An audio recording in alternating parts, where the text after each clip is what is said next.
Ayun, good day mga idol. Tapos na kami mag-setup ngayon. Gumawa kami ng entrance pillar dito. Kabilang side. Ito yung isa. Tapos, ito yung ginawa naming garland. Yan. Hindi kami makapag-ceiling dito kasi limited time lang yung binibigay ni Kenny Rogers. Pero goods naman sa backdrop. So, pakita ko sa inyo yung backdrop. Candyland pala yung team nila.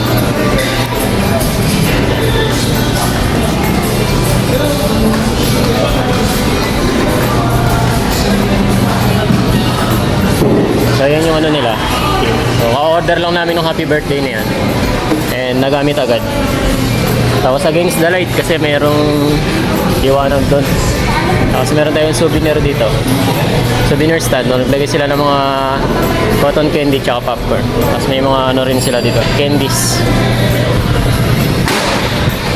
Ito yung pinaka-garland namin.